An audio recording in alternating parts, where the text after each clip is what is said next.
gis ngeen taal nañu néeg bi étudiant yi Habang nasusunog ang gusaling yan sa isang universidad sa Senegal, lumalabas sa bintana ang ilang estudyante.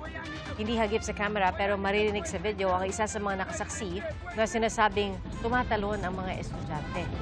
Nangyari pong insidente sa gitna ng mga protesta roon dahil sa hindi nabayaran na financial aid sa top university ng naturang bansa. Ayon sa mga otoridad, isang estudyante ay nasawi sa mga protesta. Trahedya sa mass shooting sa British Columbia sa Canada. 6 ang natagpo ang patay sa loob ng isang paaralan.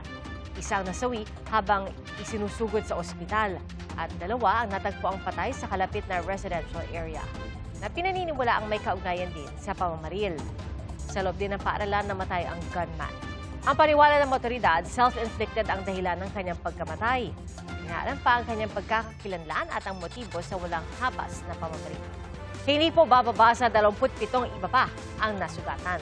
At ayon sa Department of Foreign Affairs, sa pamamagitan ng Philippine Consulate General ng Vancouver, patuloy nilang binabantayan ang sitwasyon doon. Nakahanda raw silang tumulong sakaling may apektadong Pilipino.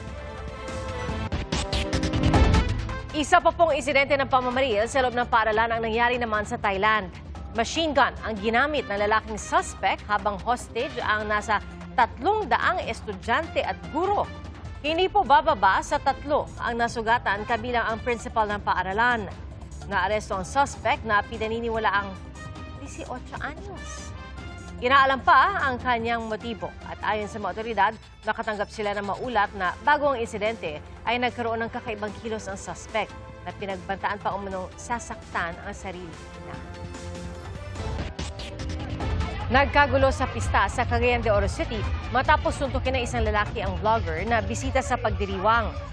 Ayon sa uploader, nakikipag-selfie lang ang vlogger sa mga tao nang bigla siyang sapakin ng suspect na isang dayo sa lugar. Dahil dito, kinuyog ng mga tao ang lalaking nanapak. Dinakip ng mga pulis ang suspect na ayon sa barangay ay umaming nakainom noon ng alak. Wala namang tinamong injury ang biktima ayon sa kanyang social media post. Pero gustoan niyang makausap ang suspect. Ayon naman sa barangay, hindi na interesadong magsampa ng reklamo ang vlogger kaya pinakawalan na rin ang inarestong lalaki.